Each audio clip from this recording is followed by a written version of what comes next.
funny story about my Okay. nephew. That so my sister and her kids and her husband all went to my family's church camp last week, and we have a grove where they hold services, and there's a Sure. cross kind of off on the side. And during one of the services, my nephew, who's about 5 years old, was playing with his friend and being, kind of loud.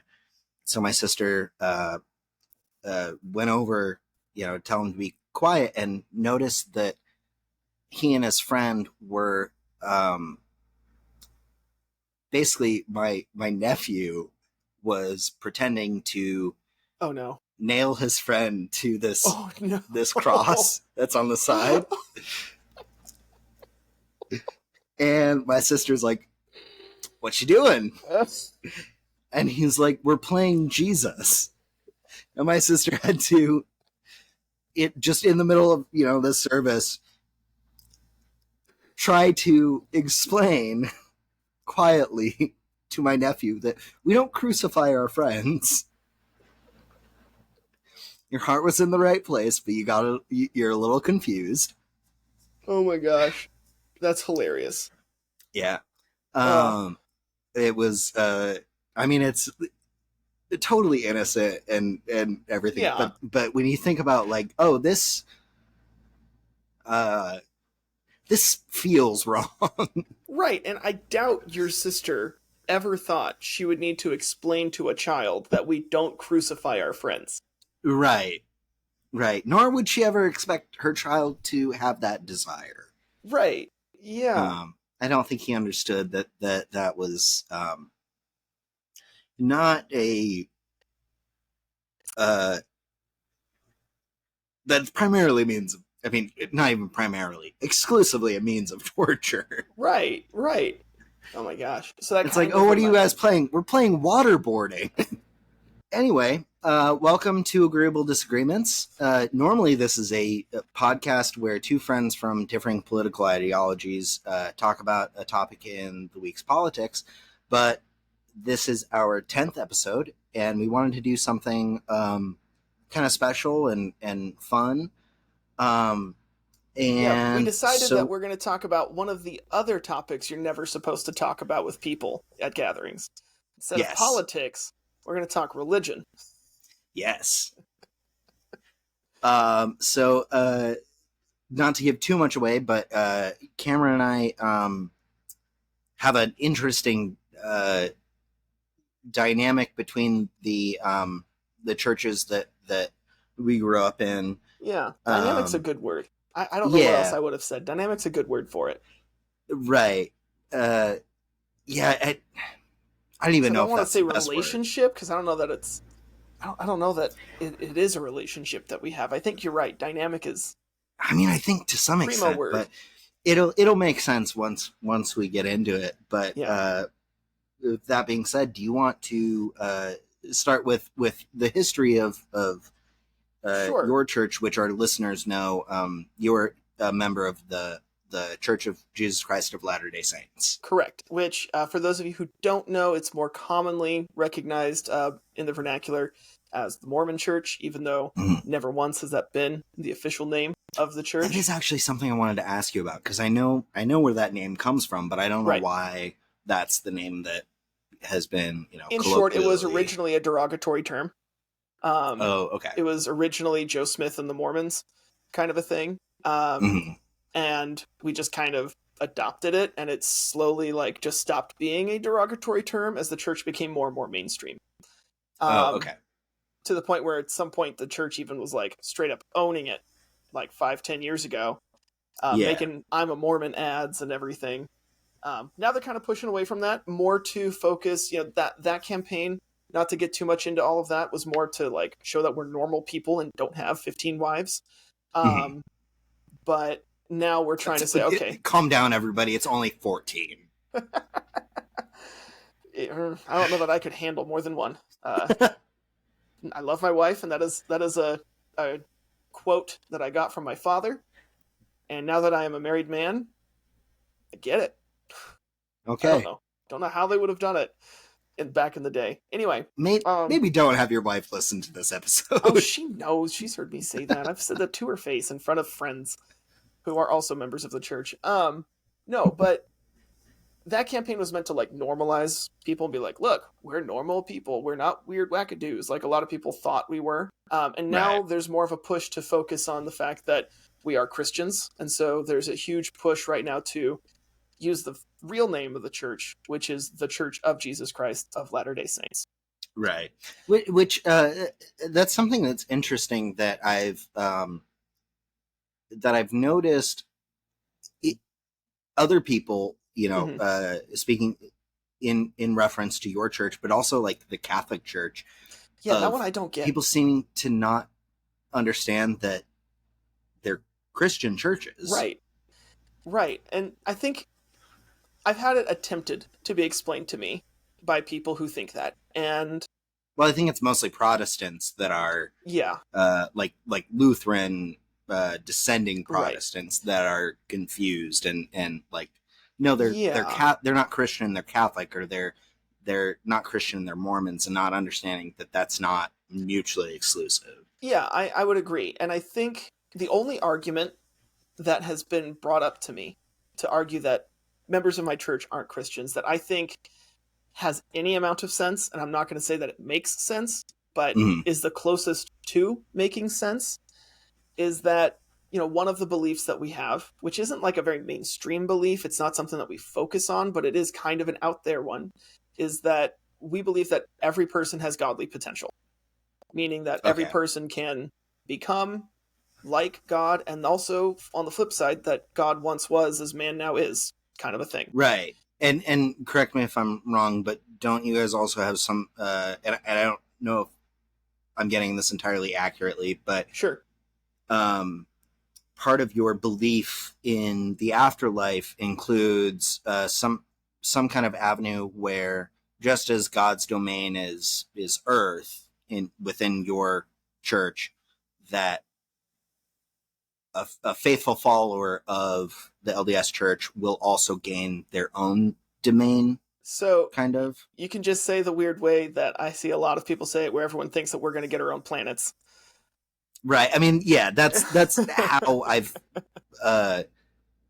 heard other people talk about it, but I also want to, I do want to get to the actual crux of where that comes from, because I know that there is, this will make sense to our listeners in a little bit, but I have enough knowledge of your church to know that that's not totally without merit. It's just maybe not an accurate description. I would say it's not an accurate description. A misconstruing of a true principle that isn't inaccurate. In what I mean by that is the doctrine that we have is that we have the potential to, over the course of time, perfect ourselves and become like God is. And that's all that we're ever told, right? Okay. But is that like God or an equal to God? That's a great question. There's not like an official, regularly preached stance on that, to my knowledge. I would say, I don't know about equal, because I would argue that even though everybody would be progressing at the same rate, in theory, if someone's still a mile ahead of you, they're going to stay a mile ahead of you. Right. Well, I just meant like hierarchically, like. Yeah, you could. I think in Lord of the Rings, you have Iluvatar, but you also have the Varda, and the Varda, created certain aspects of Middle Earth, and I'm waving my nerd flag very aggressively right now, but Iluvatar was the creator of all, creation. Sure.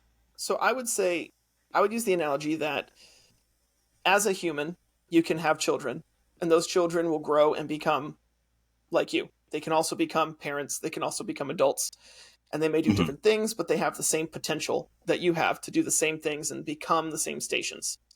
And I would say that I would say the belief would be the same, right? That our earthly lives are modeled after our spiritual lives. We're organized here similar to how we are organized there. And that's both in family unit as much as it is in purpose and potential. And so Okay. I think So kind of an as so below, or as below, so above kind of thing. so As above, above so below. kind of a But thing. yeah. Yeah. So I mean, you could then extrapolate that it would mean that in theory, we're all going to be gods someday, creating our own planets and worlds, and that would be awesome. That's a dream, but that's not like why we're here. That's like not what we're knocking on Right. people's doors saying. It's more like a, hey, we believe that we are children of God, and as we are children, we have the same potential to be as He is, or to become as He is. Right. And there's Okay. millions of things that means. And we're not really, we're more focused on bringing people to Christ than we are saying, hey, you want your planet? Mm-hmm. If that makes sense. Yeah. No, I think that totally makes sense. But to get back to your original question, so a little bit about the history. So in the early 1800s, there's an event, and this is the history teacher in me part talking. There's an event called the Second Great Awakening, where there's a uprise in religious fervor, especially in the United States. It was a worldwide phenomenon, but it was particularly in certain parts of the northeastern United States. And there's a lot of different splits and American religions that come from this. Seventh-day Adventists, Jehovah's Witnesses also pop up at about the same time because of I'm actually descended Great from Awakening. some of the founders of the Seventh-day Adventist Church. Ellen White? I believe so. Yeah. She's like the founder. I don't know of her specifically, but the people that she was like that were in her cohort. Okay. Some of my ancestors are included on that on my dad's side and okay, which my dad is not religiously involved anymore. Well, still, So that's some really cool I haven't family had history. any interaction with that, but that's awesome. Well, anyway, so around this time, there's a lot of different religions, and especially in the Northeast, and it makes its way to a small town called Palmyra, New York. Mm-hmm. Well, it's not super small, but small-ish comparatively. And a lot of people are confused. You know, what churches should they join? What are they not? And there's a young boy who was about 14 named Joseph Smith, and he was very confused. His parents, his dad wasn't super involved in religion either. He was believing, but he didn't go to any particular church. His mom attended the Methodist church, and they both encouraged him, look, if you're confused, read the scriptures and pray. And he came across one scripture in James that said, if any of you lack wisdom, let him ask of God. So he decided, I'm going to go ask. And we believe that he went out, prayed, and had a vision where God the Father and Jesus Christ appeared to him, told him that through him they would restore the church. And over the next couple of decades, we believe that happened. And through that, it doesn't just mean that the church was created, so much as we believe that it was the same church organization that Jesus Christ set up in his life, or at least the next evolution or step, I guess you could say, of that. And part of that it's a continuation of the church that Jesus started and that Peter continued to carry on after Jesus' death. Absolutely. Absolutely. Yeah. And we believe that the church sort of fell away and that there's a pattern of that in history, which you can see in the Bible, where there's a falling away and then a restoration, and then a falling away and then a restoration where God calls new prophets. We believe that Joseph Smith was called as a prophet, and he organized the church. He translated the Book of Mormon so that people could read it, pray about it, and kind of have proof that this man is an actual prophet, not just that he's saying things, but he's got some physical stuff that he did by the power of God. And then... But can I offer one aside? Sure. He did not let anyone else see the translation. That's not true. Is it not? No. So actually, the actual golden plates that he translated, he let two different sets of witnesses see, and it's written on the inside of the front cover of the Book of Mormon, where there's the testimony of the three and the 8 witnesses. You've got one? I'm going to see if of course I have one. All right, yeah. Fun fact, I actually got this Book of Mormon. This is not the only Book of Mormon that I have, but I actually got this Book of Mormon from members of the LDS Church who were waiting outside of The Book of Mormon. The play, The Book of Mormon. You know what? That's where my wife got her first copy of it, and then decided, you know what? Let me go talk to my friend, and then join the church. Oh wow, okay. Yeah. I will say they were totally good humored about it. Oh yeah. If you're gonna make fun of anybody, make fun of us. We're gonna be like, ha, ha, ha, ha, that's true. Yeah. I think it does a good job of, yes, it's irreverent, but it is a well-written play. It's funny. And I think it does a good job of not being so irreverent that it's just completely insulting. I mean, I haven't seen it. It's not really my cup of tea, but I did have a roommate. I definitely don't think it's your cup of tea. But I had a roommate who, at a BYU school, would wake up to spooky Mormon hell dream every day. That was his alarm. Oh, okay. That's fine. So if you open up the front pages, I don't know if it's before or after the table of contents, but there should be a testimony of the 3 witnesses and a testimony of the 8 witnesses. You appear to be correct. Yep. And in it, they talk about how they were shown the plates, how they handled them and were given them. And some of them even talk about how they were presented them by an angel who then took them back. That was Moroni? Yep. Okay. Yep. Who, if you're not familiar with, he wrote the last book in the Book of Mormon, and he is the golden angel that's on top of the temples that we have. Which, fun fact, all of those angels who have a horn are pointing towards the Salt Lake. Real angels that they've captured and encased in gold. And they're pointing towards the Salt Lake City temple. Oh, okay. I did not know that. That's interesting. Not every temple has them. So like Mesa, Arizona, Laie, Hawaii, not every temple has them, but the ones that do, which is the 98% plus of them, right, point towards Salt Lake. Which I feel like is and not to say that this is directly influenced by it, but it's same kind of concept as facing towards Mecca. Yeah, except I would say less doctrinal and more just fun fact. Yeah. There's no actual reason for it other than someone was probably just wouldn't it be a cool idea if we just made them all point towards Salt Lake City? Yeah, that sounds like a great idea, John. Let's do it. And then they did. Okay, interesting. I did not know that. Yeah.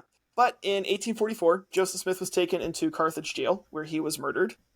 And after that was a bit of a succession crisis, where Brigham Young became the next prophet of the church and established within our church what happens when the president of the church or the prophet, for us it's a synonymous term, passes on, and how that title is passed on. And that's where the church that I grew up in comes into play.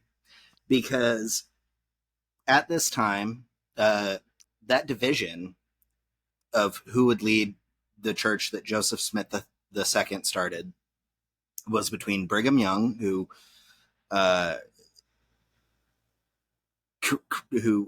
carried on the church that would, that we would later know as the Mormon Church, and the other contender in that was Joseph Smith III, right, who created my church, which up until and I've been trying to look this up. I think it was about the early 2000s, up until the early 2000s. 2001. Oh, is that when? Yeah. Okay. I've got all the pages pulled up because I'm a dork. Thank you. So in 2001, we changed our name to from the Reorganized Church of Jesus Christ of Latter-day Saints to Community of Christ in order to set ourselves apart from the LDS Church, but also I think to set ourselves apart from other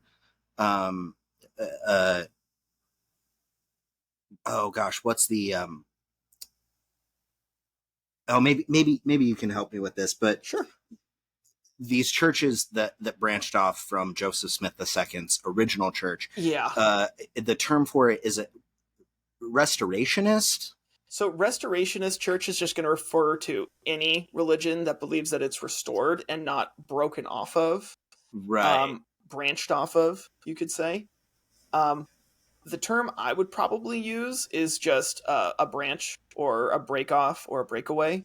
Right, but there is an umbrella term that it's either restorationist or reformationist, and there's another church that I think has gained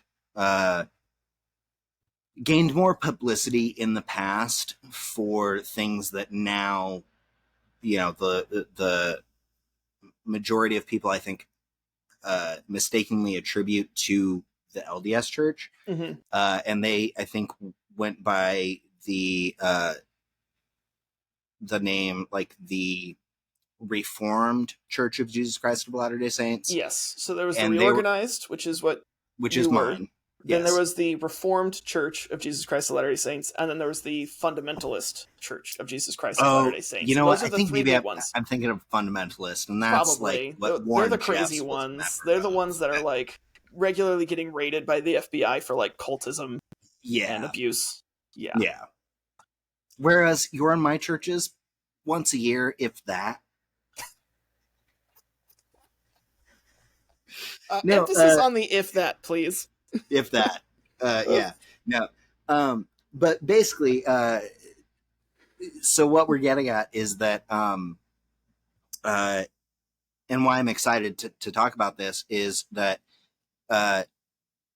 just like in politics, Cameron and I have very differing views on religion, despite the fact that our the churches that I guess technically I am still a member of my church. I'm not super involved, but at least the churches that we grew up in have a common ancestry, and yet have diverged to be as close to polar opposites as I could imagine, while still both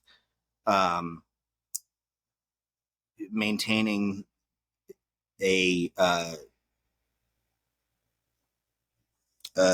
would say while still being in the same Venn diagram. Yeah, while still considering themselves Christian churches. Yeah, I would say like you guys are probably still the closest religion to ours, Mm-hmm. and yet are still distinct enough that there are enough religious, theological, organizational differences that I would say we're not just the same with two different names. Yeah, absolutely. And I think I'm honestly surprised with how similar they still are, at least in terms of like structure and organization. But theologically and ideologically, I think in the past it's been a little bit more of a separation, but I think even still today, because I know that both of our churches within at least the last decade have kind of shifted, Sure. One way or another, to kind of modernize certain views and practices and stuff like that. But Yeah. still very much two different churches and two different, I think, ideological viewpoints. And that's why we wanted to discuss it, because this is something that Cameron and I talk about all the time. One thing I think go ahead. I'm sorry. Go ahead. You finish. I was just gonna say, I think that's was a big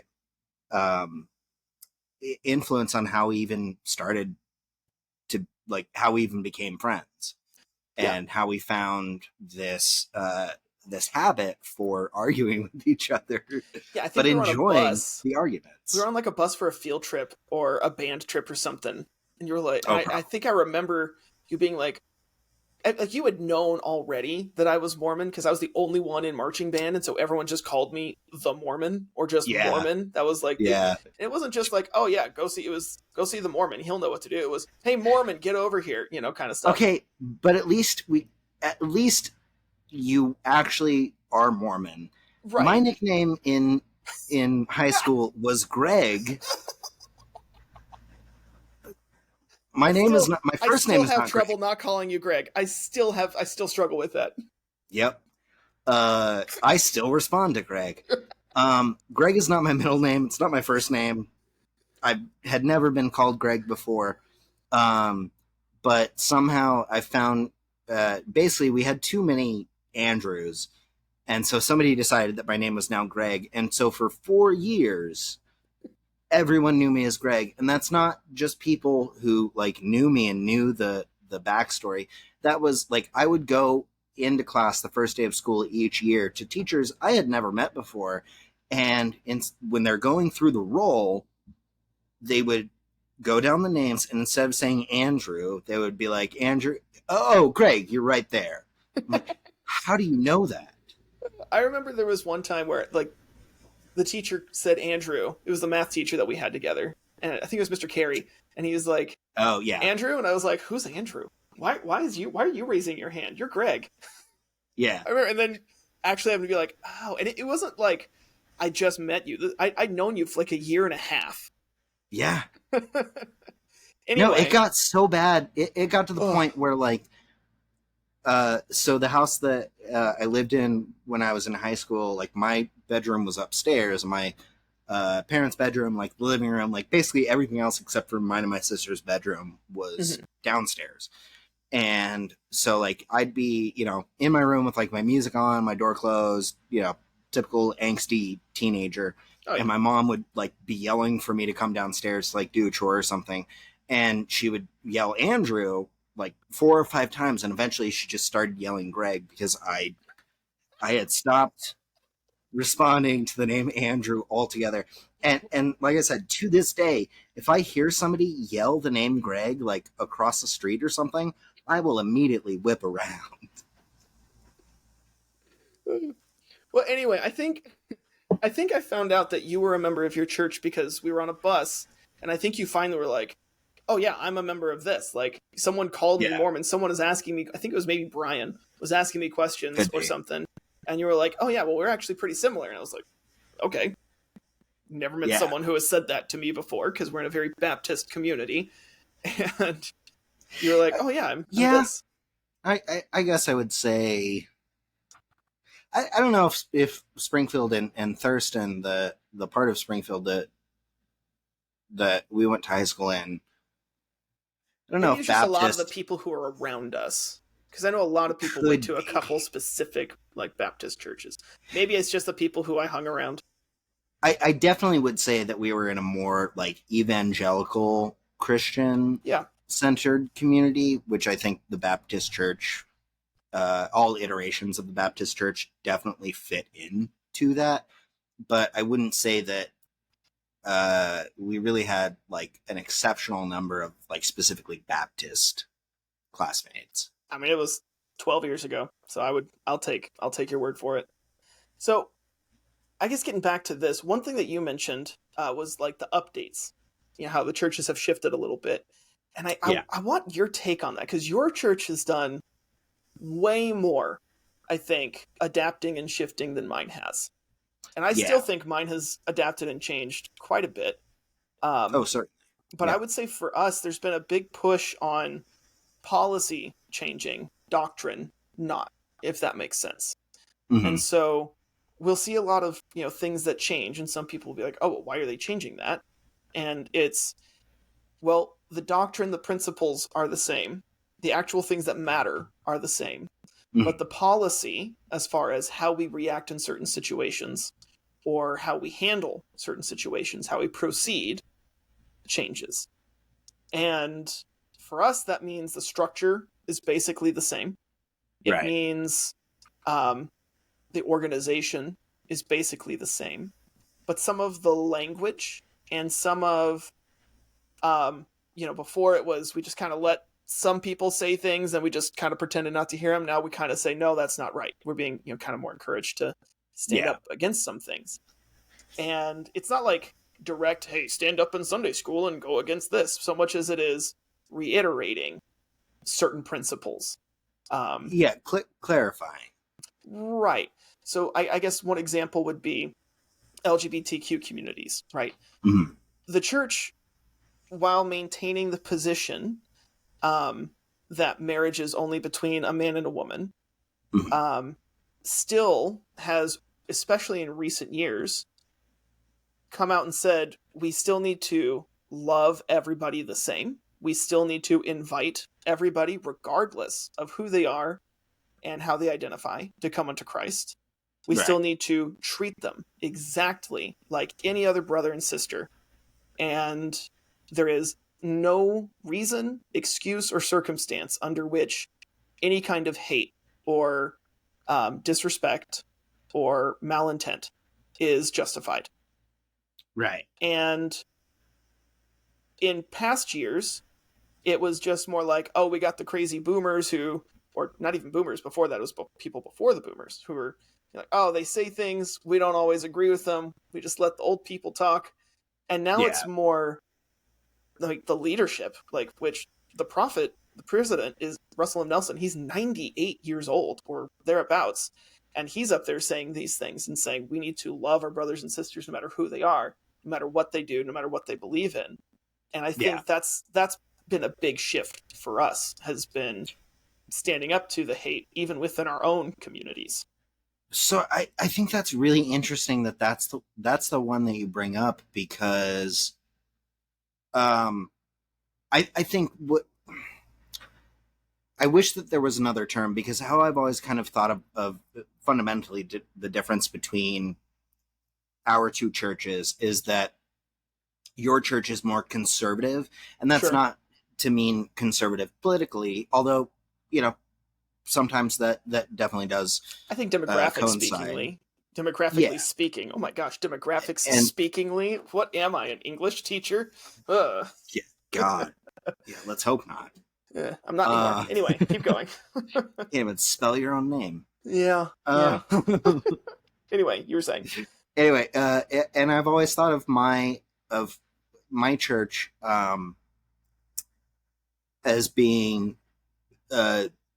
more progressive, and again, that's not necessarily meaning progressive politically, right. Just more apt to change with, I think, just kind of with the times, or just change in general.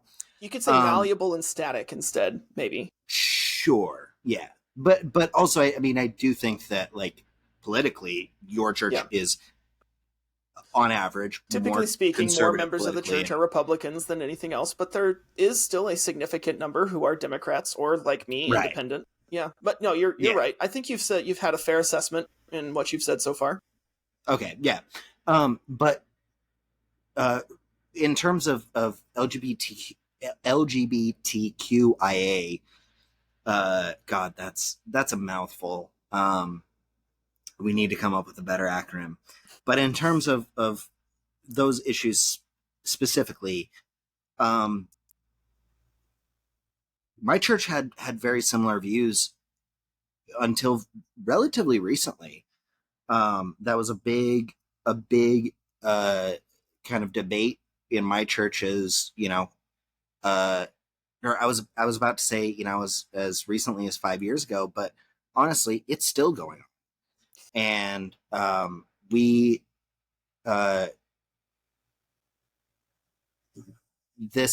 it's hard to explain.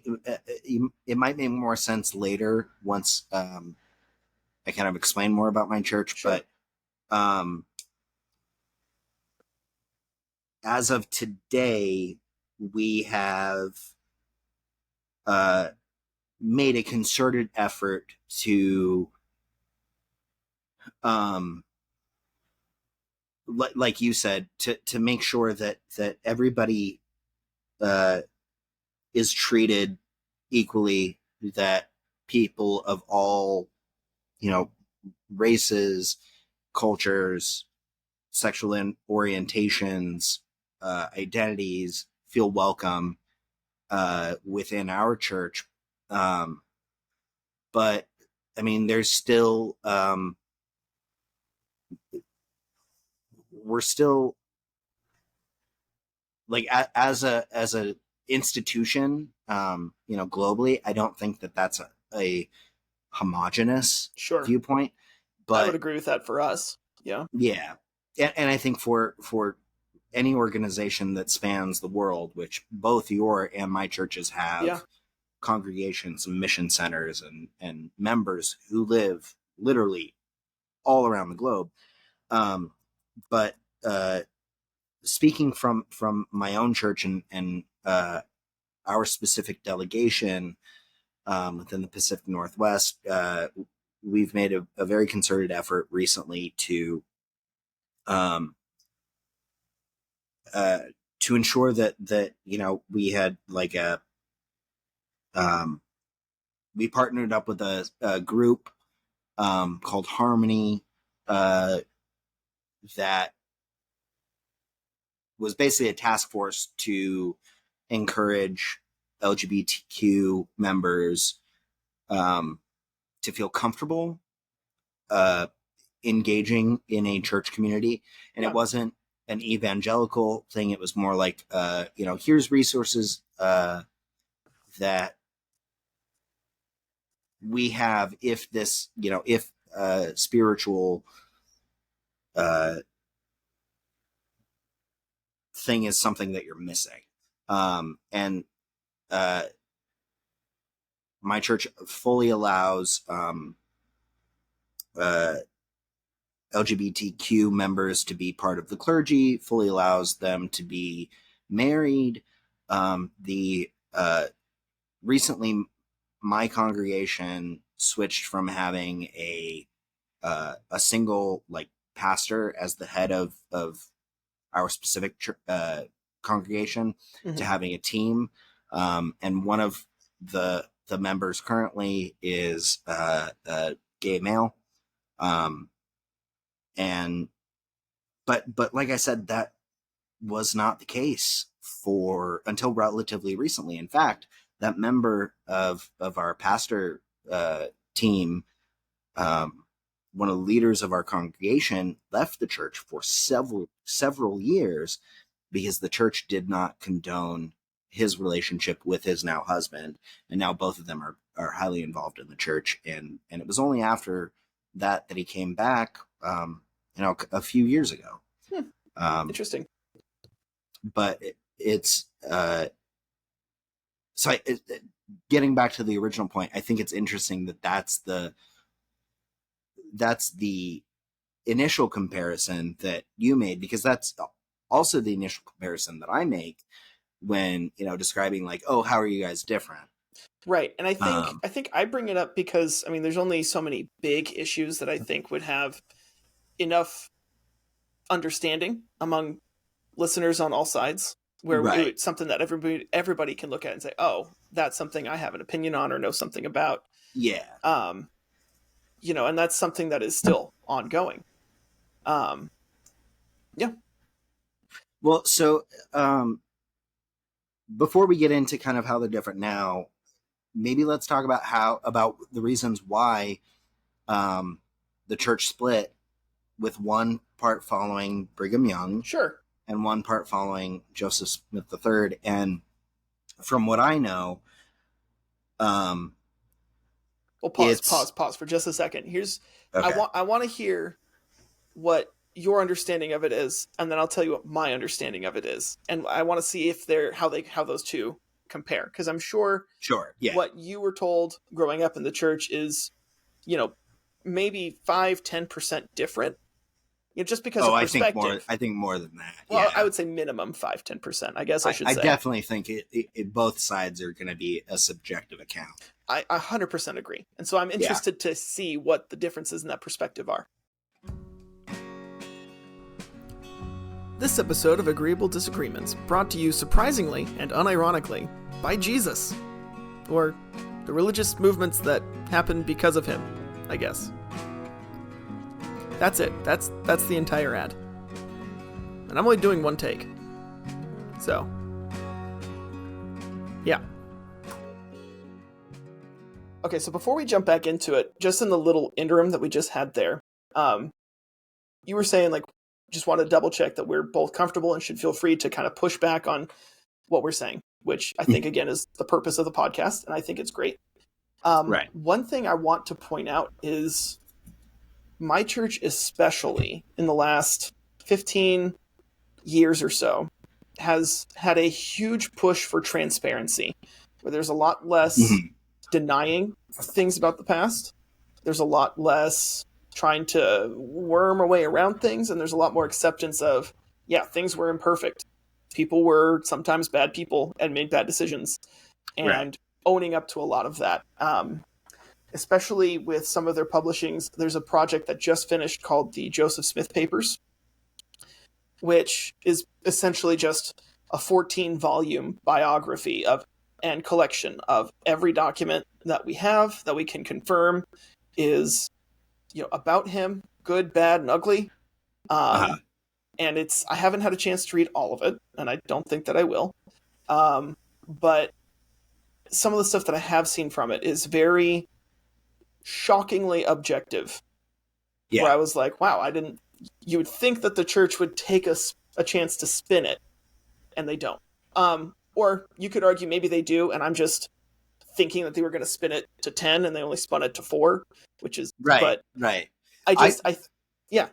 Or I think just from my own observation, I think I've definitely seen the ramifications of that. This is the first time that I'm hearing about that, and I'd be really interested not only to look at that, but also to find out if my church had any input into that, because Totally. We used some of the documents that you guys hold. Ours as part of there's a coordinated effort. Yeah, and what something that I just learned, and that I'm sure none of our listeners know, is that legally, at least according to the U.S. government, the continuation of the original church that Joseph Smith II started is my church and not the LDS church, which is I mean, I think on some levels makes sense, because it was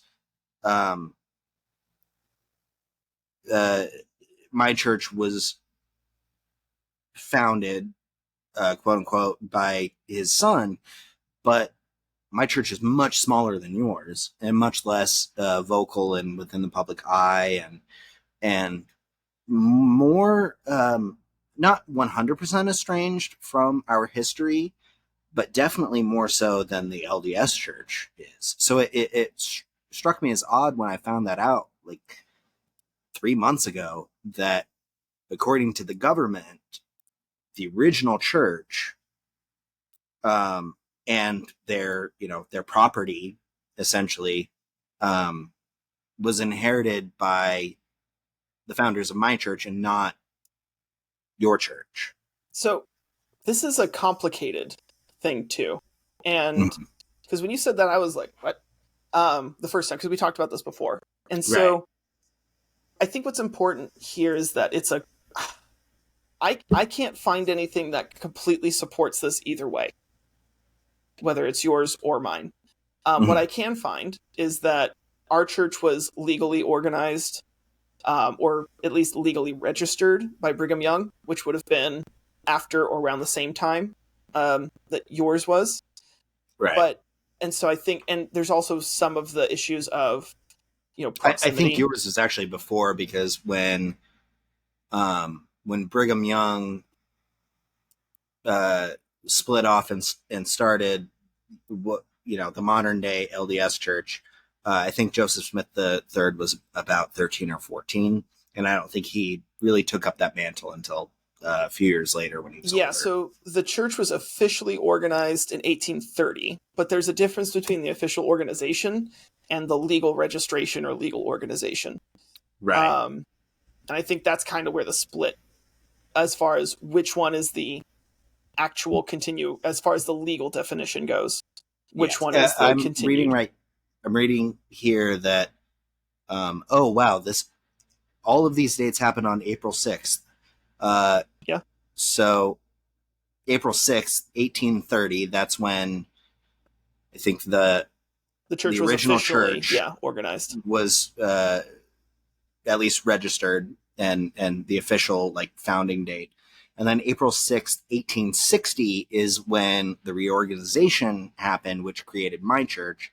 And then in April 6th of 2001, that's when my church changed their name from RLDS to Community of Christ. Okay.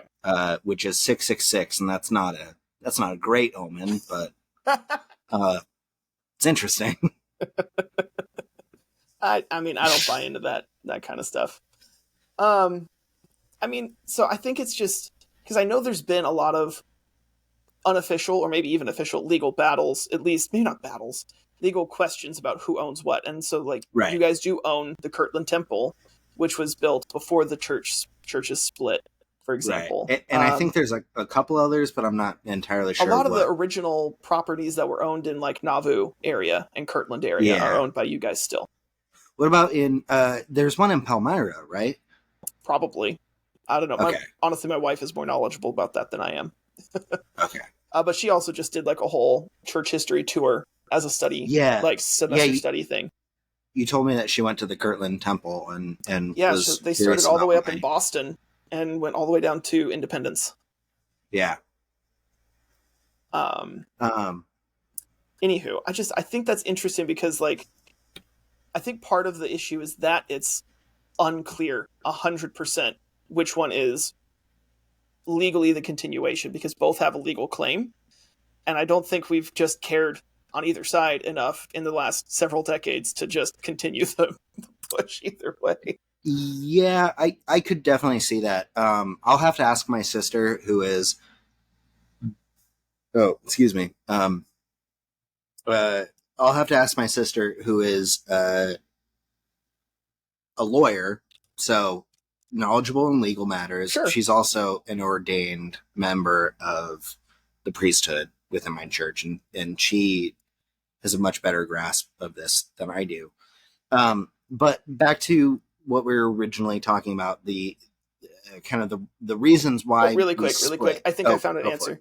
I think part of the reason is because there are some lawsuits that, like I just Googled it, 1880 Ohio case about the Kirtland Temple, which awarded ownership to the RLDS Church, which I think is maybe some of the, it's less like a legal definition and more of like a court precedent. I guess that's what I was about to say. Precedent. I think that the precedents would loosely point in that direction, point towards that. Sure. But I think overall the result of that is that in the eyes of the government, at least, or at least some of the state governments at the very minimum. Yeah. But that's what the courts do. They interpret the laws to make those kinds of decisions. So that would make sense. Yeah. And courts have never made a poor interpretation ever in the history of America.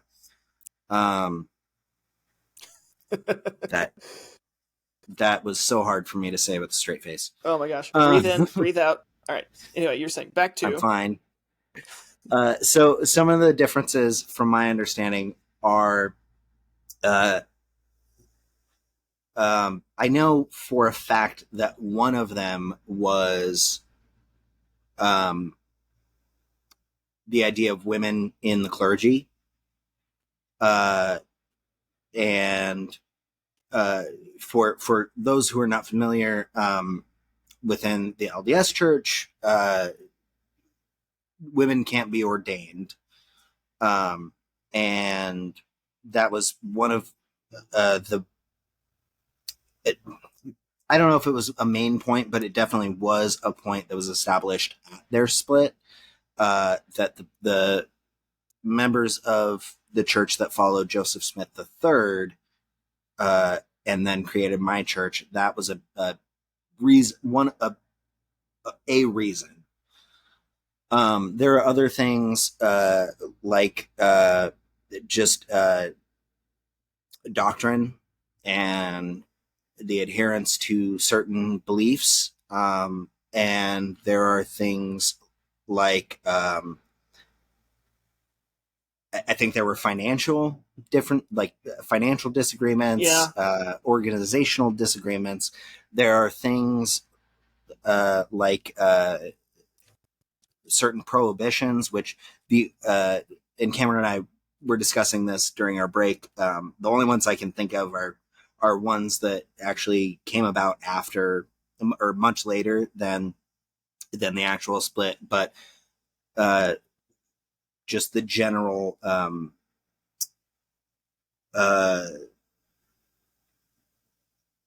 sense of difference in, I guess, maybe values, things like the prohibition of alcohol, Yeah. which again wasn't prohibited in the LDS Church until long after this whole thing split. But Right. If you can't tell, my church doesn't prohibit that.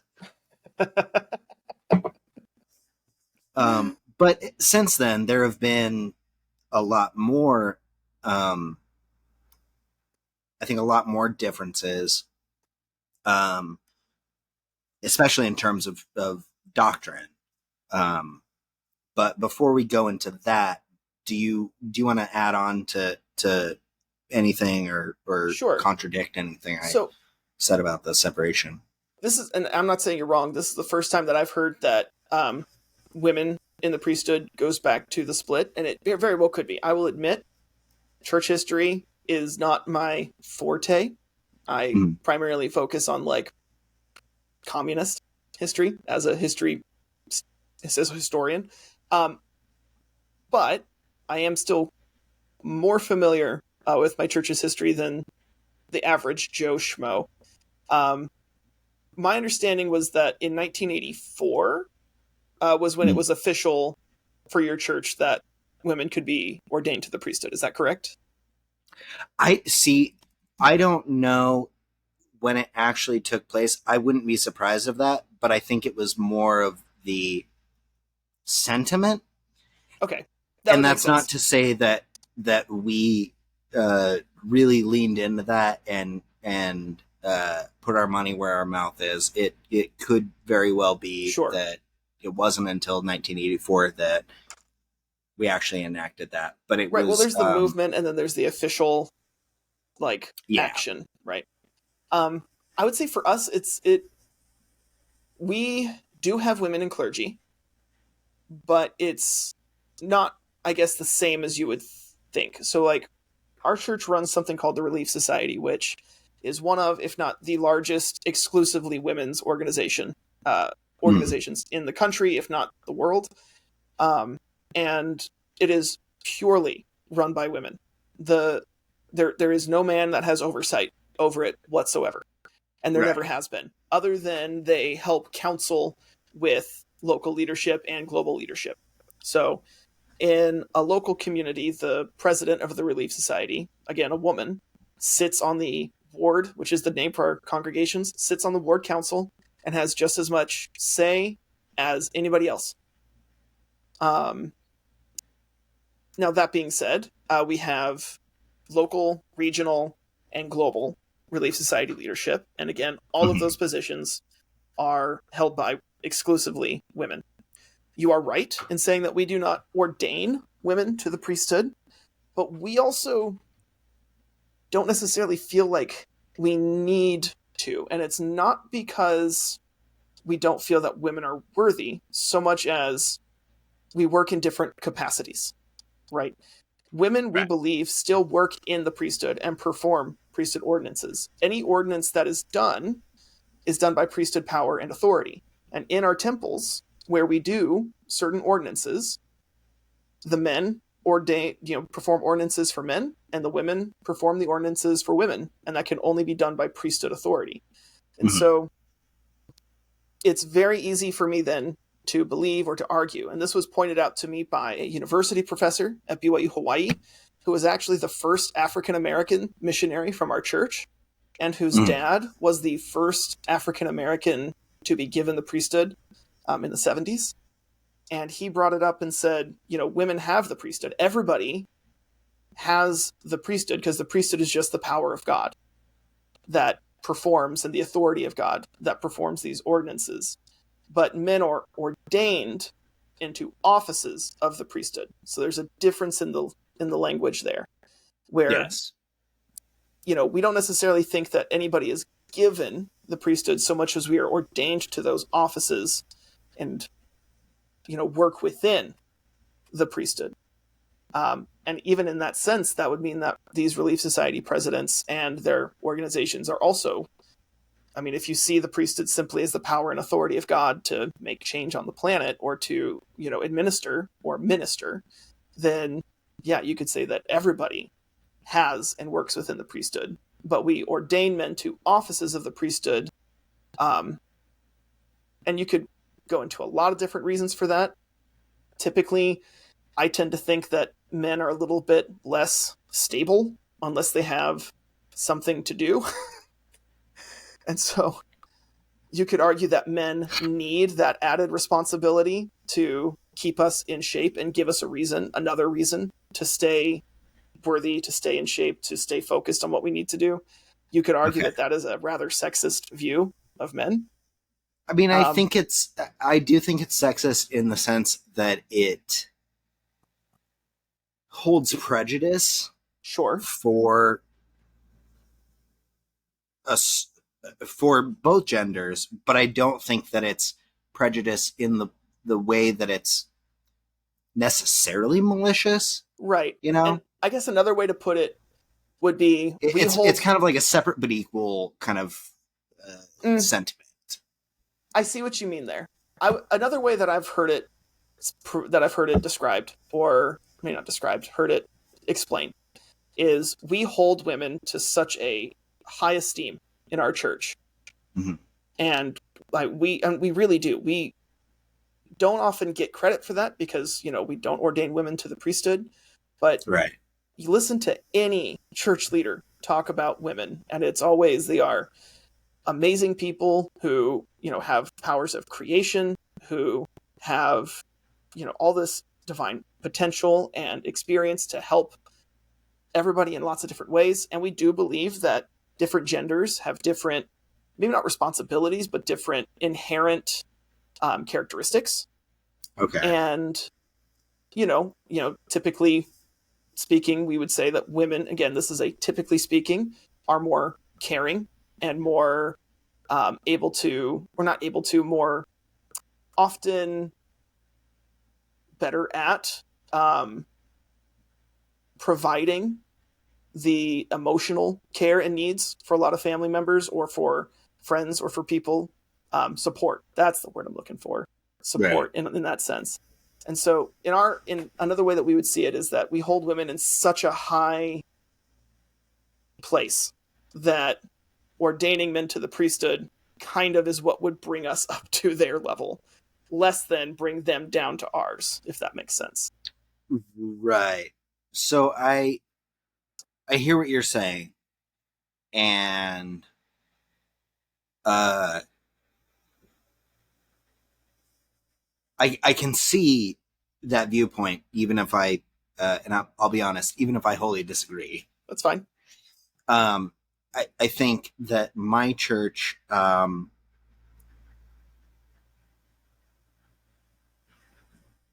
doesn't make that distinction. Sure. Doesn't make that distinction of different genders or different types of people, however you want to categorize people, that they would innately have different abilities or different roles that they could play. But I do think that there is something to be said for being aware of societal pressures and circumstances that create a dynamic that would lend themselves to those kinds of dynamics. So, for instance,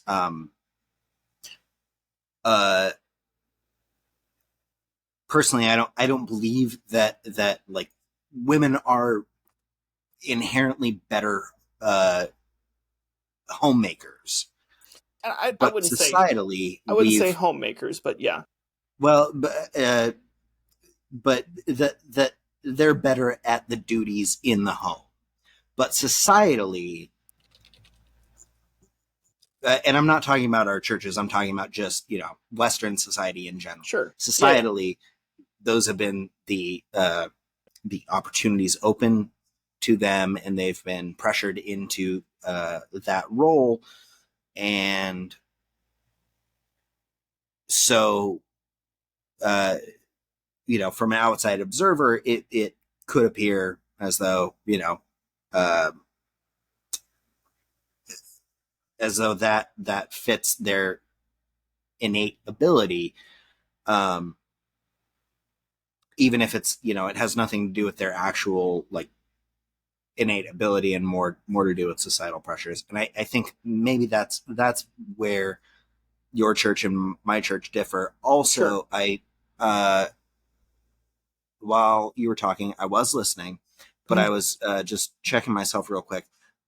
So the specifically, and it is a little vague, but specifically, um, I think what I was referring to in terms of at the start, or like at the separation of our churches, the women in clergy thing was termed uh,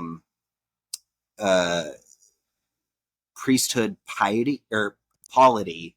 Okay. And it was, but you are correct that my church didn't actually um, allow that until 1984. But So, but I know like I what you're was saying talking about. When earlier, you use that term, I know what you're talking yeah, about now. it was Okay. they had the right idea, but they didn't actually execute it. I see. Yeah. Um, Okay. I know what the polity movement is. So that yeah, makes more sense to me now. um, but let's move on to maybe some more contemporary differences. Well, really quick, Um, because one of the things that you brought up before the break that we never got to was the narrative of the split itself. And I do want to, because I mean, I feel like oh it yeah, might be a shorter discussion, so I want to snag that real quick. yeah. I don't think you had an opportunity to give your point of view. Well, we didn't really hear too much of yours, other than just that it was the son. But my understanding is that the Joseph Smith Jr. or the second, whichever term you prefer, is murdered, and then there's this question of who's going to lead the church, and the 12 apostles take a couple of years to get together because some of them are spread out around the country, around the world, and it takes some time to get back together. Can I Yeah. interject real quick? Mm-hmm. So, for those who don't know, both Cameron and my church leadership is structured by there are uh, there are two kind of divisions of priesthood. There is the lower division, which is the Aaronic priesthood, and then there's kind of uh, a higher office called the Melchizedek priesthood. There are various different roles Yeah. within those. Not all of them are the same between our churches, but they're more or less fairly similar. Yeah. But then up at the top levels, both of our churches have a council of 12 apostles. And then at the very top, the head of the church is the president, but also, at least in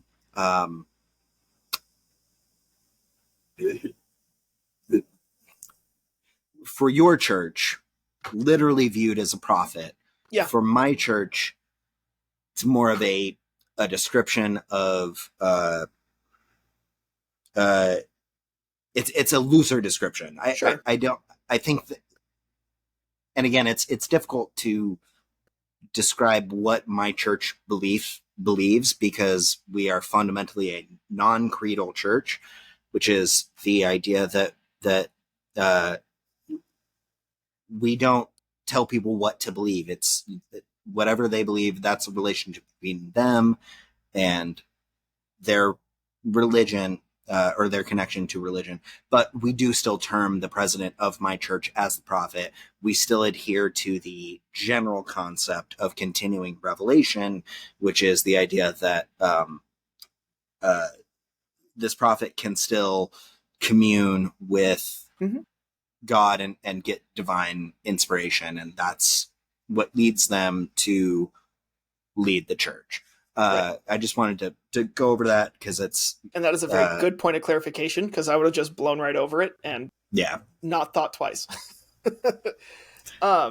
So Joseph Smith Jr. dies, and the 12 apostles gather back together, and there's sort of a little bit of a question like, how do we go about who's the next one in charge?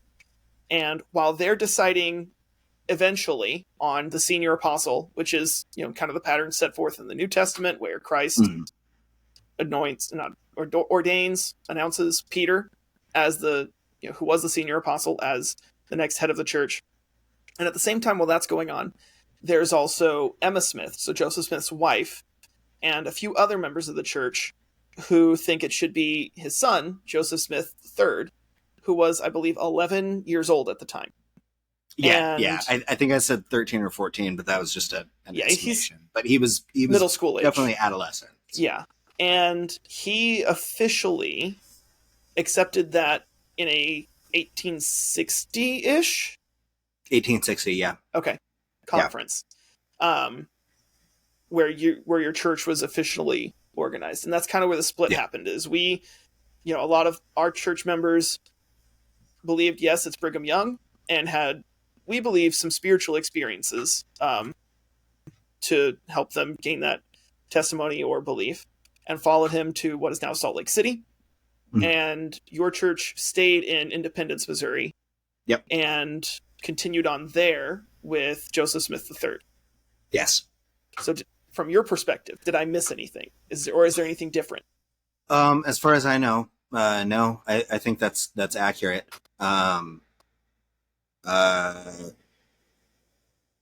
Yeah, I think that's pretty much it. Cool.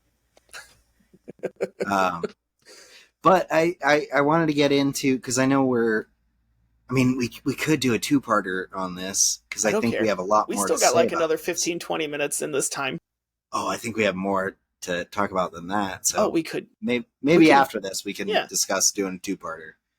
But I kind of wanted to get into some of the more contemporary differences, because specifically, I wanted to talk about something I already mentioned, which is the fact that my church still uses the Bible, right, both the Old Testament, the New Testament, the Book of Mormon, and what a lot of most people are. I'm assuming most people are familiar with the Bible. I think they've heard of the Book of Mormon, but there's a third book called the Doctrine and Covenants, which is more kind of the writings of the president / prophet. And the quotations that I used are for my church, not for Cameron's church. Fill some time, because you have a copy of our Book of Mormon. We have a copy of your Doctrine and Covenants. See, I don't have a copy of either one of our Doctrine and Covenants. Okay, hold on one second. You fill time. I don't just okay. Whatever. Keep talking. I'll be right back. Okay. Here's what's wrong with the Mormon Church. They steal baby tigers away from their mothers. They all voted for Kanye. They all love pineapple on pizza. They all think that Casey Anthony was innocent. They think that Johnny Depp got what he deserved, and that Amber Heard was portrayed poorly. Oh, no. Oh, hey, Cameron. I was just telling them how babies are made? Basic facts. No, I think if I could remember the list, I told them that the Mormon Church steals tiger cubs from their mothers. You all love pineapple on pizza. Okay, that one is probably true. I told them that you all think that Casey Anthony was innocent, and that Johnny Depp was the real villain in the trial against Amber Heard. Anyway, it's still so if that doesn't tell you what you need to know about the Mormon Church, I don't know what will. Oh man, like I said, if you're gonna make fun of anybody, so I'm holding a copy of your Doctrine and Covenants that was with the plastic wrap still on it. I notice. Yeah, this isn't mine.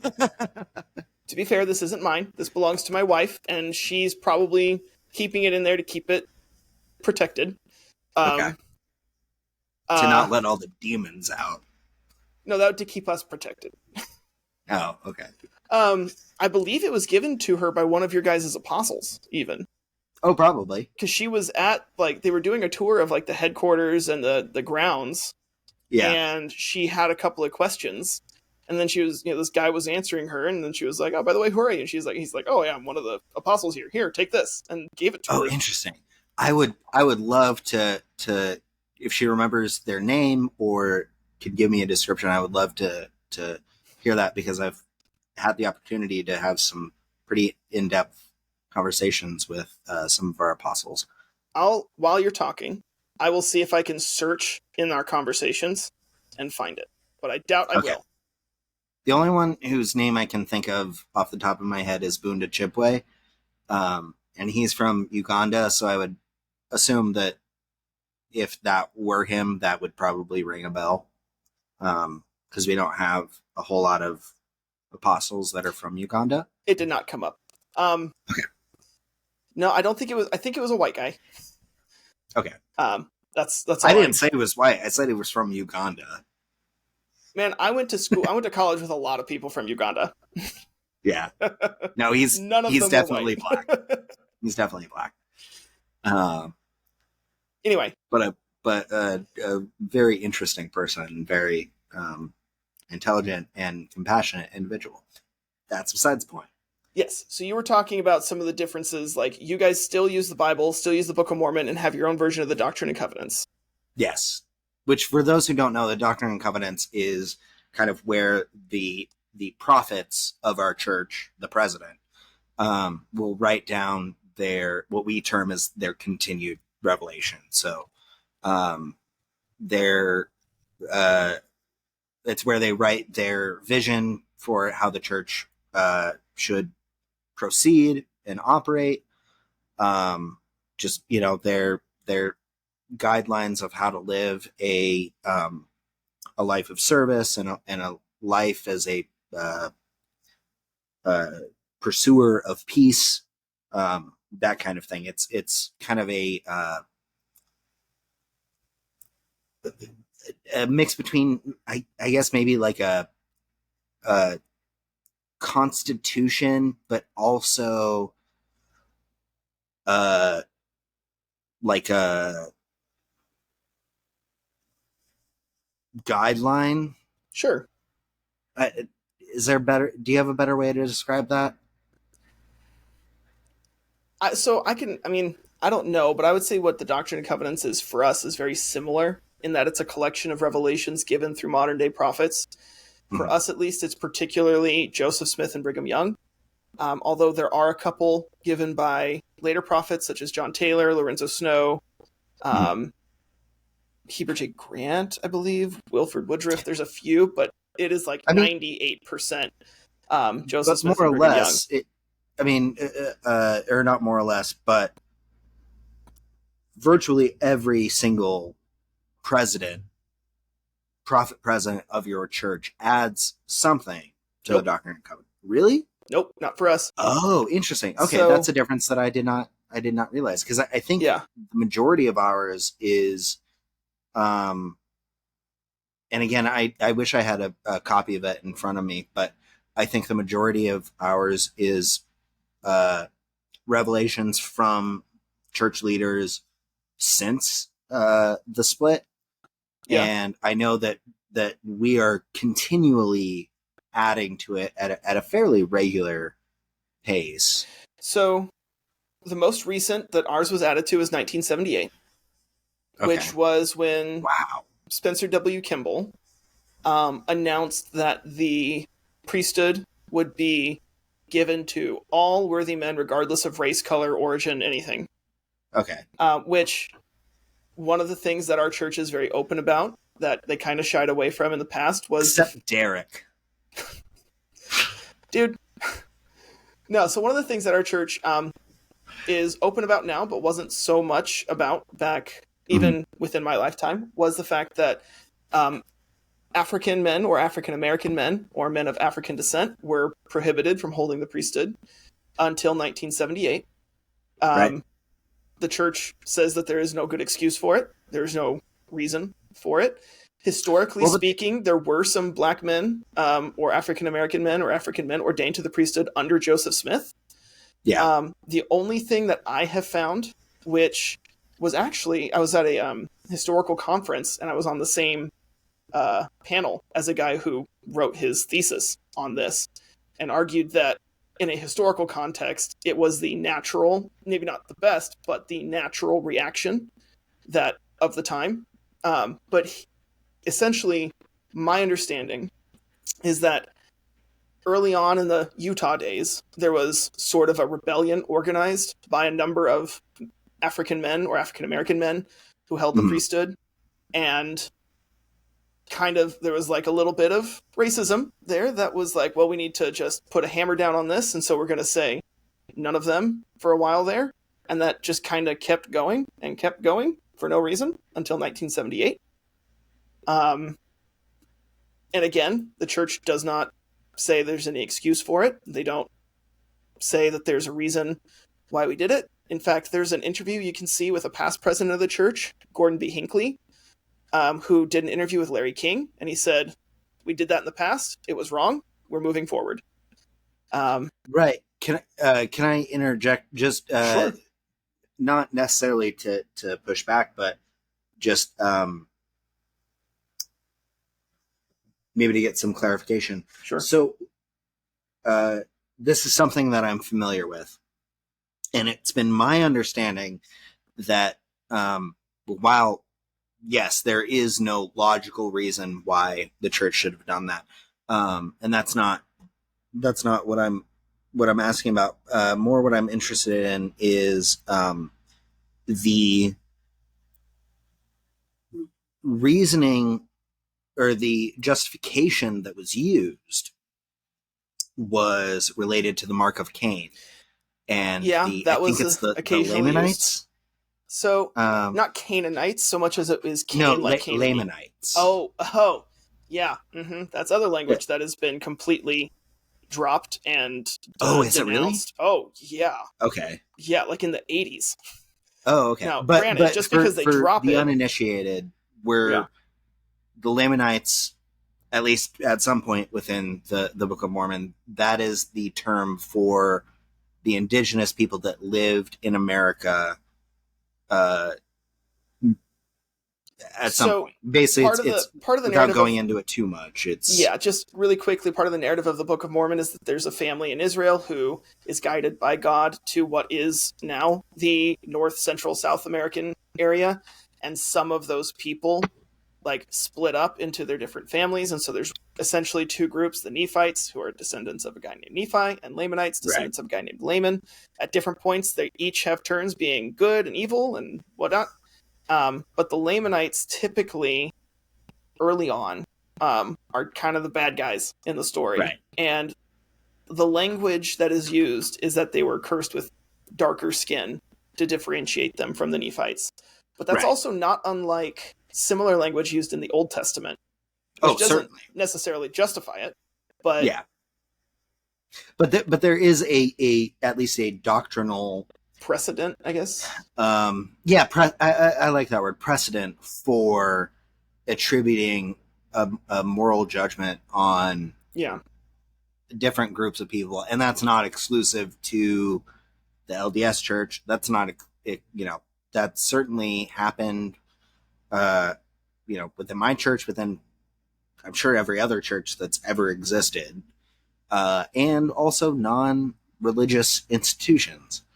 But that basically what I was saying is the mark of Cain. That's the darker skin, essentially. Yeah. Again, that's I'm not going to try and justify that in any way, shape, or form. That was poor language. That was racist, blatantly racist language that was unfortunately held and used by a lot of people, including high up leadership, that has since been widely denounced. And yes, and I definitely was not trying to put you on blast. Oh no, but it's good to clarify and helps me be like, oh hey, look, we are trying to be better. Yes, I think one thing that's interesting for me is that we have so many churches who think that their leadership is infallible, right? That's a big tenet in the Catholic Church, is that the Pope is infallible, for example. I think that's any organization.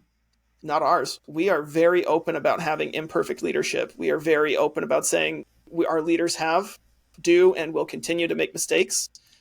I don't know. I think if somebody, if somebody doesn't have legitimate criticism and an awareness of their imperfection or their organization's imperfection, or their leader's imperfection, then they're not paying attention. So I agree. I will totally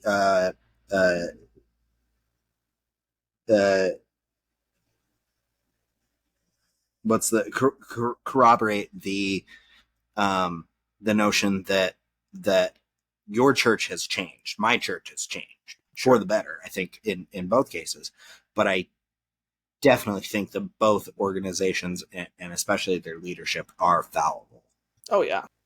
I think, we hear a lot of rhetoric in our church of God is perfect, but works with imperfect tools. Mm-hmm. And humans do, and will continue to make mistakes. Even if we are divinely inspired, doesn't mean that we're always understanding that 100% correctly. Right. Sometimes even 10% correctly. Anyway, we have only a little bit of time left. Give me another one of those differences that you wanted to talk about.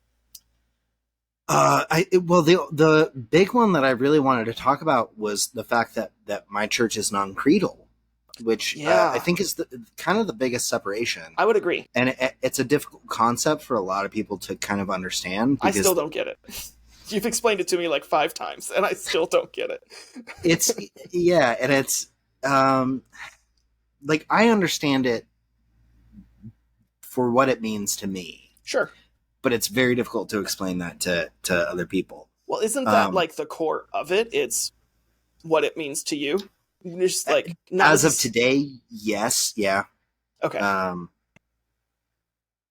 So basically, what non-creedal means is that my church does not.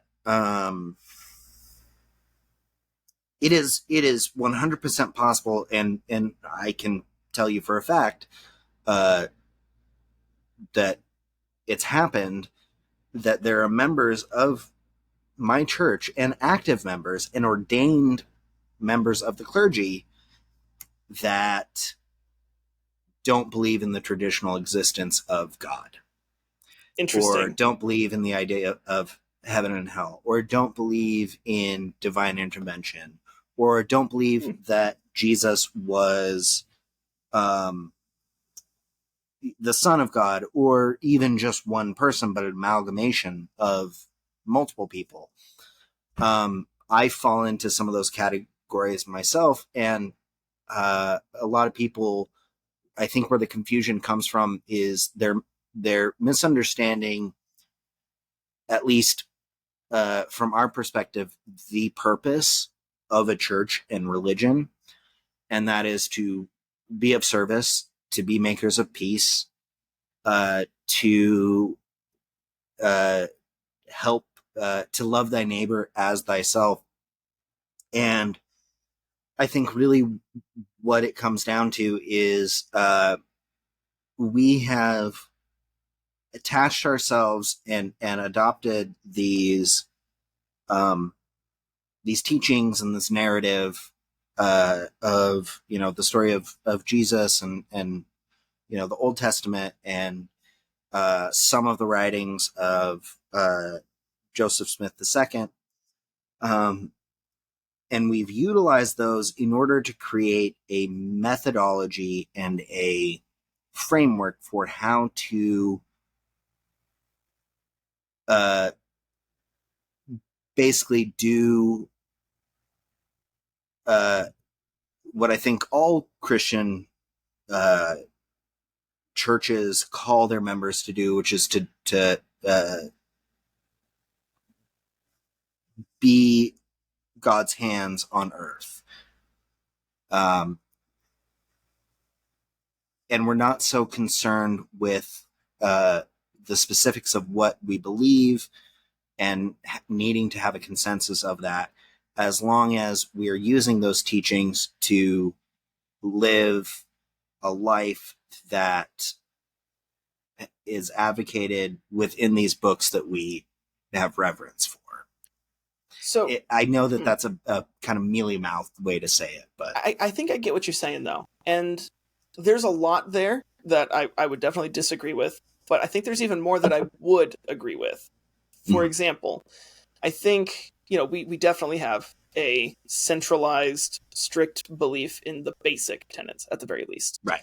Of, modern day ongoing revelation, the existence of God and Jesus Christ and the Holy Ghost, the purpose and goal of them and whatnot. But I would also say that the things that we agree on is, I would say, the purpose of church. Because especially in the last few years, leading right up to COVID, there was a huge reminder and push to not be a home centered on churches. So you're not a LDS family house so much as you are a home centered church, where the most religious upbringing, the most reinforcement of gospel principles and service and ministering to people within and without the church happens at the home family level. And the church as an organization is there to help facilitate that and provide the community to do that on a larger scale. Not to be the enforcer. Correct. It's more of a, here's the general tenets, here's the guides. We're guiding you in the right direction, but how you do that is pretty much essentially up to you at home. Right. And granted, we still have lifestyle things that we try and adhere to maintain certain levels of worthiness. But again, it's not like someone's knocking on my door saying, "You got coffee in here?" Right. But at the same time, I know that if I want to live at a standard which will allow me to continue temple attendance, that means no coffee, alcohol, tobacco, drugs, kind of a thing. Yeah. But the main purpose of the church is ministering, is what we've really been calling it. And that's everything from making sure people within the church are taken care of, making sure people without the church are taken care of, and encouraging us to not only spread the gospel, but to primarily serve others. And one of my favorite things is every year, once or twice a year at General Conference, where we have the big broadcast of worldwide leadership, they talk about all the different we also have, but we do it once a year. Right. But we talk about some of the humanitarian aids and projects. And, I think to date, the church has given away more than almost $3 billion in humanitarian aid, strictly in the form of cash donations to goods, without regard of location, race, religion, anything. I know there have been mosques that were attacked by hate crimes and burned down, and we've opened our chapels to Islamic people who needed a place to quietly worship and allowed them to use our buildings for such, for example. I think a number of years ago, probably more than a decade, the mosque in Corvallis, I think somebody threw a Molotov cocktail into it. Terrible. And I remember at the time, one of the first groups that reached out to provide support was our local LDS congregation. We love to serve, that's for sure. I mean, I think between our two churches, that's ultimately, the highest calling. Oh, yes, and service. And that's the ultimate goal, is to be of service. It's just the way that we kind of define ourselves within that goal is different. I would even say that there's still a lot of bleed over in that, as far as helping people goes. But I think there's also, more to it for us as far as the strict set of beliefs go. And on that note, I had a question for you on what you said. Yes. One of the things you mentioned was that some of the, clergy members that you've interacted with or know of have what you said was a non-traditional view of the existence of God. I was wondering if you could elaborate on that. That was intriguing. So I don't necessarily want to speak for anyone. Yeah, just a general idea, right or wrong, is fine. I'm just looking for, like, what do you mean by that? I know... because, while you're thinking, I'm sorry, because you could argue that we also have a non-traditional belief on the existence of God. I know for a fact several members of our church who are ordained both in the Aaronic priesthood and the Melchizedek priesthood, just wholly do not believe in an afterlife. Interesting. They think that when you die, you die. Okay. I know that there are some of them who, and I know I'm being cagey, but again, I don't want to. Right, and I understand you're not trying to put words in their mouths. You're words in their mouth, but please, listeners, trust me. These are people that I know very well. Sure. And I know that this is what they believe. But I also know that there are other members who, like myself, might, more term themselves as what I call a reverent agnostic. Sure. Rather than, which is kind of an intermediary between like a, dyed-in-the-wool Christian and an atheist. And what a reverent agnostic is, at least what I define it to be, is I hold a lot of value for the teachings within the religion that I have chosen, because fundamentally for me, faith is a choice. So I hold a lot of value for the teachings within my own religion as well as other religions. Okay. And I do hold, certain teachings and texts and beliefs as sacred to myself, but I am not 100% certain of the existence of God. Okay. Essentially. That's interesting.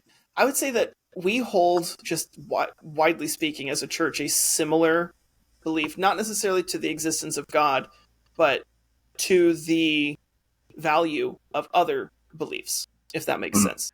We're not one of those churches who says we're true and everybody else is therefore false. Right. So much as we think that everybody has some amount of truth and everybody has some amount of teachings that are divine and valuable, and everyone maybe holds a little piece of the puzzle. Exactly. Yeah, that's a great way to word it. And that goes for traditional Judeo-Christian religions and any others, right? I mean, heck, I've had professors who talk a lot about, religion professors who, use Hinduism as analogies or to help reiterate tenets of our religion. And one thing that I've always loved was that we don't try to tell people, when you come to our faith or to our church, we're going to try and destroy your faith and make it ours. We say, we want you to bring what you already have, and we invite you to add to it. Yeah. And I think, sorry, finish what you're saying, but then I think that's a very different way of, we see a lot of churches, at least I've seen a lot of churches who say you're either right and us, or you're wrong. Or you're wrong. You're right. And we're going like, to hell. We do believe that we have the fully true church. I'll be honest, like that is a haughty claim to have, and we do maintain that. But we don't think that the fact that we have truth diminishes what anybody else believes. It's not mutually exclusive. Right. Can I ask you a question? And I think that this is not just one of the biggest differences between your church and my church, but one of the biggest differences between my church and every other Christian church that I have really ever come into contact with, is the idea of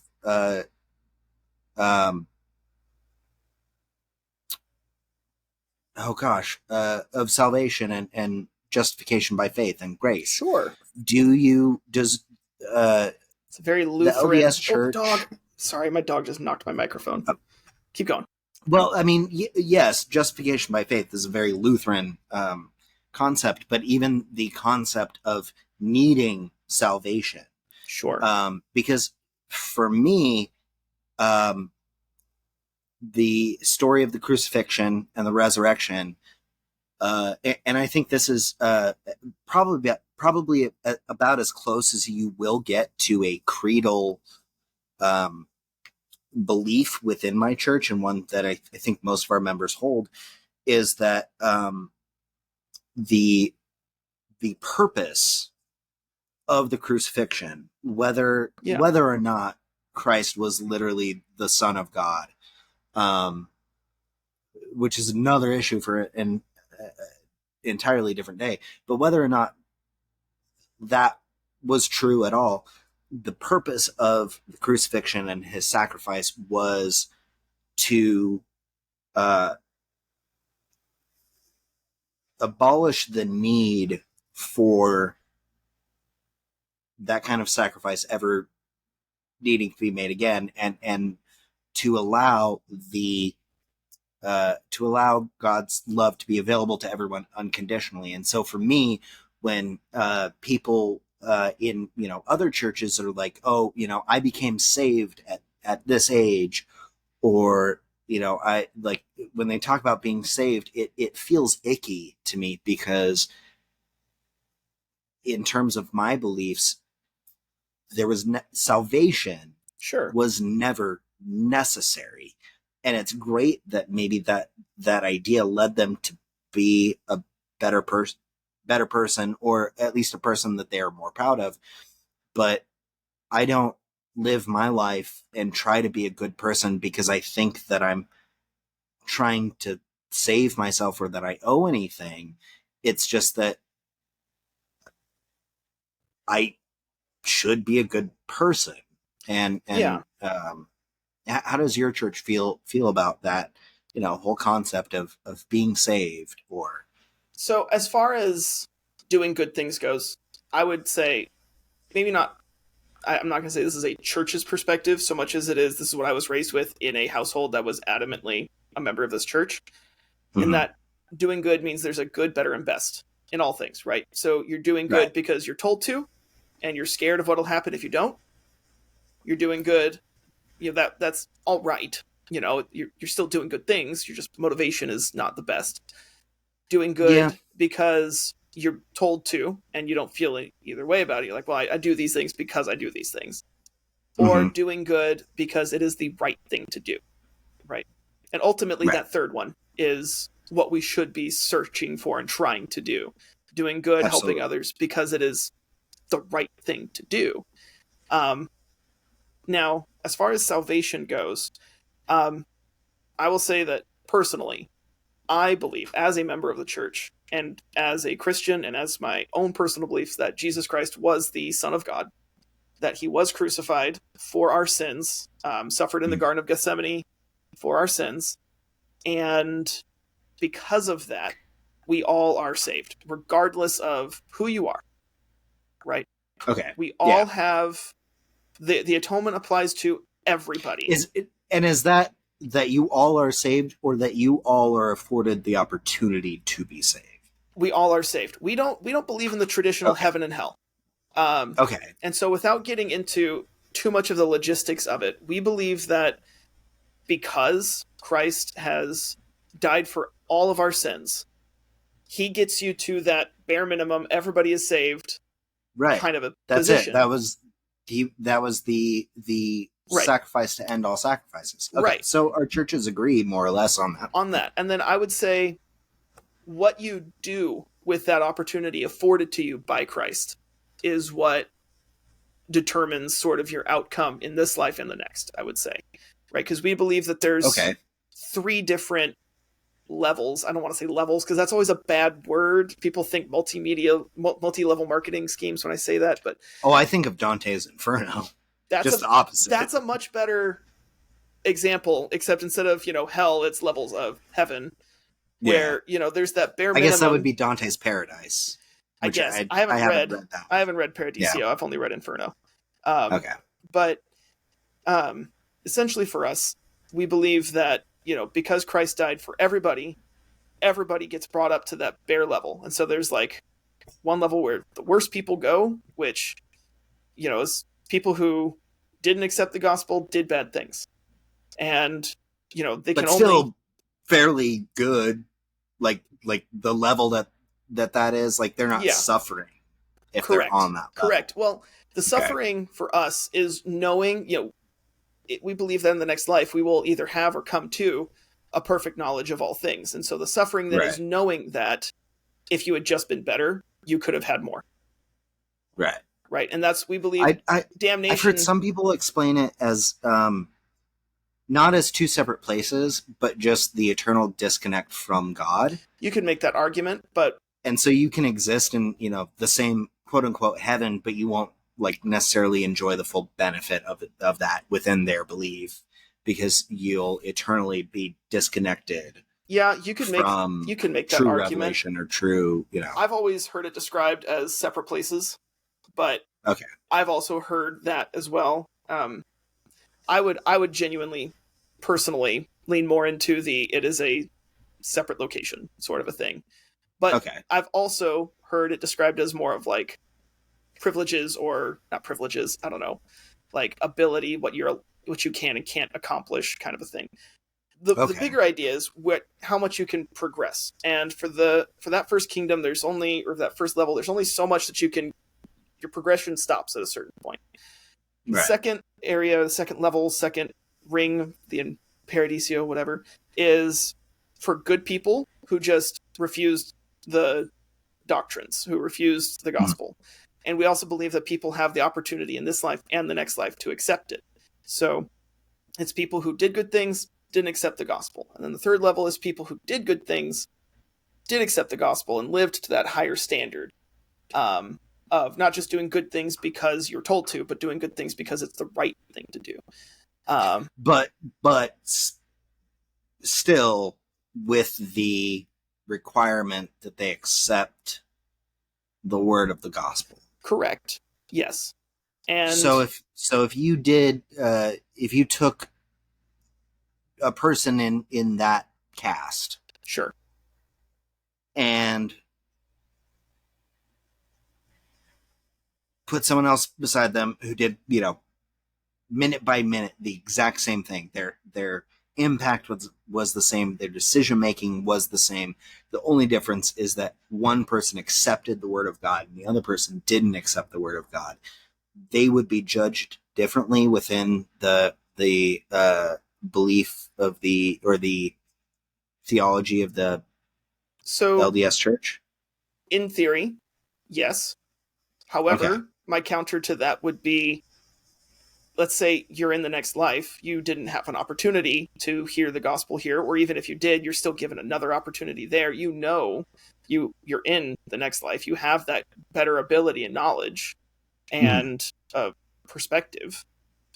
If you're one of those good people who are genuinely doing good things, and you have that greater open perspective, why would you say no? And the only answer to that would be, habits that we create on this life go with us into the next. But for me, I would say it's less about being judged by what you don't do. And because Christ died for us, you're judged by what you do good. Right? So for me, my understanding, my belief is that the atonement of Christ wipes away our sins. And he pays all of that debt, sin debt, you could argue, or you could say, that we have. And because of that, we're not judged solely, or you could even argue at all, by the negative things, the terrible things we do, because Christ pays for that. We're judged by the good things that we do and how we try and move forward.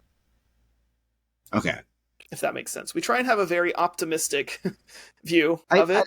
I think that makes sense. Another thing I would say, just to maybe explain it, is we don't think that anybody's going to be unhappy with or fighting against where they're sent or where I've often heard that's what I was asking about when I said like somebody on that lower tier, like they're not going to be suffering. Right. It's just they, maybe could have had a better experience. Exactly. And they're locked in for eternity. We like to say there will be no claw marks on the doors or gates to heaven. Okay. Meaning people are going to know where they are going, why they are going there, and have an understanding and be okay with it. Okay. If that makes sense. I think so. I think maybe we need to have a second episode because I think we could do either a continuation next week or we could make this like an every 10 episodes thing. I would be fine with either one, or even just like a once a month, like every what we could do like once just a like month. A brief check-in. Yeah. I mean, every 2 or 3 episodes. I could be open to that. But I think it's something that we need to discuss. But I think our time has definitely run out. Far. Yeah. I apologize because I am a loquacious, long-winded, ever-talking person. I fully expected it to go this long, but... Well, let's go ahead and close it out here. Do you want to have your outro that you're so adept at? Because I can never remember all the things that you say. Yes, thank you to Halcyon Club for letting us use their song "This Life Is Tough But Fair" from their EP Headset Emotions. And again, if we're available on all the audio streaming platforms. I realized last week when I said this that if you're listening to this, you probably already know where to find the audio version. Yeah. But we do also have a YouTube video version that you can also check out. Yeah. Thanks for listening. Do you have a fun fact this week? I was thinking about it, and the only thing I could come up with is that humans have a second set of DNA within their mitochondria that's only passed down through their matrilineal lineage. So you can literally trace your mom's heritage back to the beginning of existence. Wow. But if you have another one that's more interesting. Nope. I am. All right. Well, then I guess we'll end on that. You just blew my mind. Did you not know that? I forgot. I remember learning about that in high school. Mr. McElroy would be so disappointed in you. I'm disappointed in me. Do you want to hear a joke that can I actually end on a joke that Mr. McElroy told me? End on the joke.